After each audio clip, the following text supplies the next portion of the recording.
Thanks to BDI for sponsoring a portion of this video. Is the LG C4 OLED TV the most recommendable TV of 2024? Let's find out.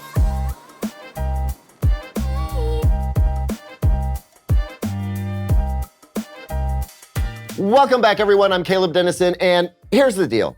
Every time I have something complimentary to say about a TV, I challenge myself to find a fresh, unique way to pay that compliment, like in a fun, punchy way. It's a challenge that gets increasingly difficult every single year because, I've been reviewing TVs for over 14 years now. That's a lot of TVs, and it's really hard to avoid repeating myself. And so I found myself wrestling with what to say about the LG C4. It's a great TV, one of the best that you can buy, but that's a boring headline, right? It's a great TV, one of the best that you can buy. Try again, wordsmith. Anyway, Chris comes over to shoot this video with me, and I'm still trying to figure it out. And as usual, Chris is curious about what we're getting into with the TV that we're shooting today. And then it just came out. So what do you think of this one so far? I've been trying to figure that out. It's great. Honestly, I just wish everyone could have this TV. You know what I mean? My friends, my family, everyone. It's one of those that's just gonna make everyone happy. I'll repeat that. I just wish everyone could have this TV. And that's it, y'all. Is this TV perfect? Nope. No TV is or ever will be. And I do have a few gripes to share. Is the LG C4 the right TV for everyone? No, there are several reasons that you might not want to buy the LG C4. So definitely stick around until the end to find out if this is the right choice for you. But with all of that said, yeah, I really do wish everyone could have this TV in their home.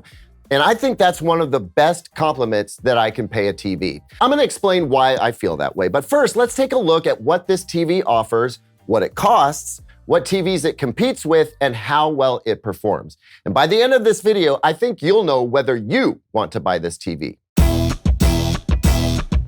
The C4 here competes most directly with two other OLED TVs, the Sony Bravia 8 and the Samsung S90D. In terms of price, it's on par with the Samsung S90D, and like the Samsung S90D, is a bit less expensive than Sony's Bravia 8. The top portion of the C4 is super thin, thinner than your phone. And there's a little bump out toward the bottom to house some of the TV's bulkier guts like the power supply and processing components. The C4 has a centralized pedestal stand that comes in two pieces, I think, and is put together and attached to the TV with 8 screws. Now, you may notice our review unit here is slightly wobbly and leans forward a bit, which is not normal for this TV.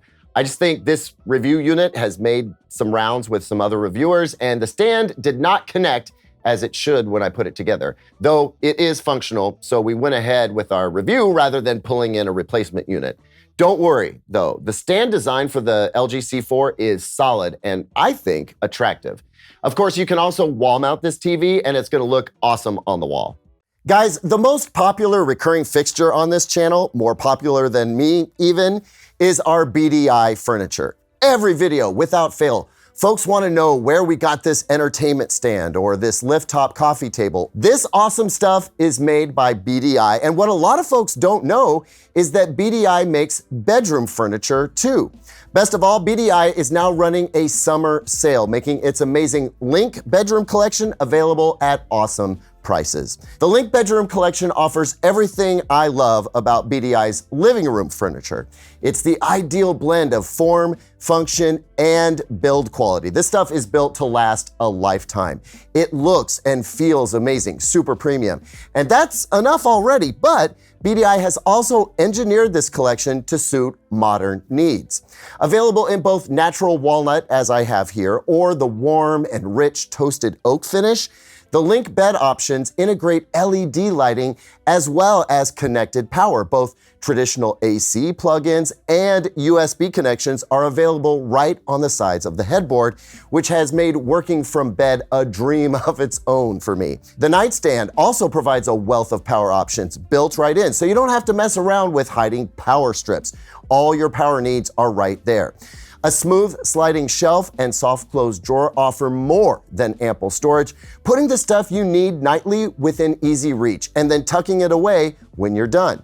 The bed was super easy to assemble, and it is the most solid bed I've ever had the pleasure of sleeping on. Plus, I never stub my toes in the dark thanks to its recessed bedposts. And of course, the Link dressers follow the same design language, offering gobs of storage, soft close drawers, and rock solid build quality. Thank you to BDI for supporting this channel. You'll find links to the Link bedroom collection and BDI summer sale in the description below.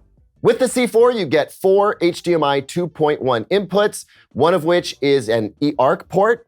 Around the front, you have very effective anti-glare and anti-reflection treatment, but the screen still has a glossy luster when lit up and showing a picture. The C4 comes with LG's Magic Motion Remote, which is loaded with buttons and motion control. Now, personally, I'm not a fan of the motion control now that most apps make it very easy to log in using your phone. So being able to hunt and peck all those characters is not as beneficial as it used to be. However, as you see here, LG offers this sort of home office interface where not only can you browse web pages, but you can view your email, Google Docs, Google Drive, Messenger, Calendar, etc. And if you do use that stuff, that Magic Motion Remote is essential, as clicking your way around would be such a pain that you probably would never use this feature. And since we're now dug into WebOS, here it is. To LG's credit, the only ads I've seen are for content or games that you can enjoy on the TV. No retail or product ads, though there is a shopping channel if you like the idea of shopping on your TV. There are some games here too, though the only one I might personally use is the Jackbox games. You can easily access free internet TV or fast channels, as well as all of your usual apps.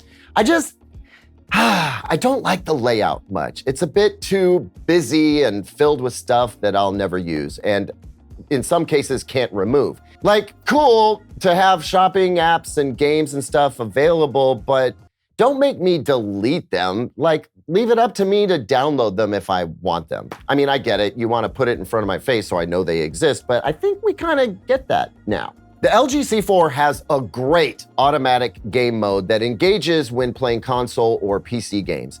It supports all the VRR formats, has super low input lag, and is otherwise just an awesome choice for gaming. If you're worried about burn-in, LG's got processes built in to help mitigate that risk. And while they don't offer a burn-in specific warranty for this TV like they do for the G4, I'm confident that all but the most hardcore gamers really don't need to worry about gaming-triggered burn-in. Of course, the real appeal of this TV is its picture quality, and I'm gonna get to that next, but a quick word on the sound quality. It's just not as good as I want it to be for a TV at this price. The Roku Pro Series is a TV that proves that it doesn't take a ton of space or a ton of money to fit a solid sound system on board a TV. Now, the sound on this TV is not poor, it's just not as awesome as I want it to be. Dialogue is reasonably clear, but voices seem disconnected from the picture. There's enough bass to round out the sound, but it carries little weight. The sound also gets a little compressed at higher volumes. LG does provide an AI Sound Pro feature that aims to bolster the audio, but I've never been a fan, and the C4 doesn't change my stance on that. Here's a clip of the TV playing some music.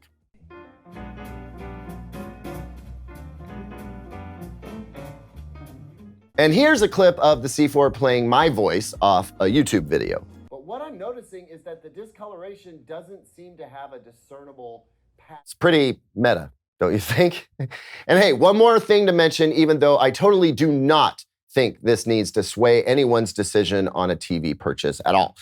LG does not do ATSC 3.0 tuners right now. So if for some reason you have to have that, even though I would argue it is of little to zero benefit to anyone, at least right now.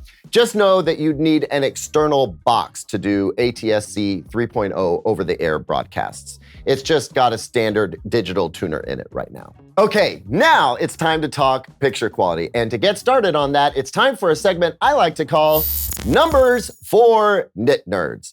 Now, this is a section where we get into some technical measurements. So if you don't care what the peak brightness, EOTF, and BT 2020 coverage specs are, well, then you can just feel free to skip to the next section where I'll talk all about the real-world picture quality capabilities for this TV. There's a timecode links down in the description. For my Nit Nerds, though, let me spill the tea. Actually, it's not tea if there's nothing nefarious, right? Because there are absolutely zero surprises. No real disappointments, and there's even a slight measurable boost in brightness. In filmmaker mode, SDR, brightness peaked at just shy of 300 nits for me. You can, of course, drive the TV much harder to brighten it up. 2-point white balance and grayscale was excellent. Perhaps not as perfect as the G4 measured, but I am still mighty impressed. I mean, I'd knock a few points off the red channel across the grayscale, and this would tighten right up. Color. Ugh, the color performance. It's just so good.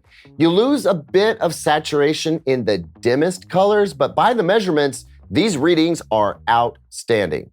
And that trend continues in HDR, where I got just over 1,000 nits peak from a 2% window up to 25% window, and then it starts dropping down. We know to expect this from non-MLA OLEDs, where the full screen white comes in at around 200 nits. So, if you watch a lot of hockey or a lot of snow-filled scenes and you want your eyeballs seared when you watch that stuff, well, you may want to go elsewhere. For all but the brightest, most sun-soaked rooms, though, this is going to be just fine. Thank you very much. The TV tracks EOTF perfectly here. Gamma is also solid. HDR color matching was top tier. P3 color was right at about 100%, and BT 2020 at 75%. I mean, like I said, zero surprises. Shortest Nit Nerd section ever? Yeah, I guess so, but you saw the charts. I've got no coals over which to rake this TV. I will note, though, that HDR game mode is not quite as bright as some of the other picture modes. Not once, though, did it ever bother me. But yeah, you know, I'm not gaming with sunlight pouring in here. The lighting in this room is always moderate, so while the measurements don't lie, it was pretty tough to notice any degradation in brightness during actual gameplay. So, what's the picture quality takeaway for this TV? I mean, it's outstanding. This is the OLED TV tier that most people should be buying. The processing is very good. Maybe not as pristine as Sony's, but most folks won't notice the difference on screen like they'll notice the difference in their bank account should they choose the Sony Bravia 8 instead of the C4 here. I also feel, and this is purely anecdotal, I feel like the processing here is better than Samsung's in a couple of areas based on prior experience with the S95D. But I'm gonna hold off on making that final call until I've reviewed the S90D QD OLED TV, which competes with this from a price perspective. Really, if you buy the Samsung S90D QD OLED, you're doing it because you want the higher color saturation at the brighter end of the spectrum. I mean, it's a tight race, folks. I'd say if you have pre-existing brand loyalty to LG, just buy the C4. The perfect blacks, the excellent color, the instant pixel response time, the powerful processing, the solid upscaling, the excellent gaming performance. The only reason you should pay more is if you crave the very, very best there is, and you're willing to pay handsomely for it. Most of the difference between the C4 here and the more expensive G4 is gonna be in the HDR highlights. It's a difference you can see when we look at scenes like this on Mad Max, where the LG G4 makes those flames searingly bright rather than just very nicely sparkling on the C4. Now, if you do watch TV in a super bright room fairly often, like you've got a lot of sunlight coming through those open windows and you don't shut them down, you watch during the day, I think you need to look at a more powerful mini LED around the same price, or if you really want an OLED, you'll need to step up to something like the LG G4, the Sony A95L, or the Samsung S95D. But if you're coming from an LED TV from 4 or 5 years ago, or any mid-tier TV from that time period, the LG C4 is going to be a serious upgrade in picture quality for you. I'm telling you, this is your TV right here. You should get it. Now, if you were expecting a longer, more drawn-out review, hey, I'm sorry. The thing is, there's very little this TV does that isn't awesome. Get yourself a nice soundbar, get a Roku or an Apple TV, and then get this TV to go with that stuff. The C4 is just rock solid, reliable, and impressive. It's gorgeous. I wish everyone could have one. It's just that good.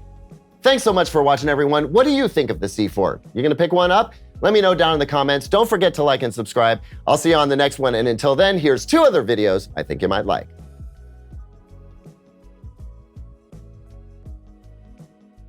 Hey ya.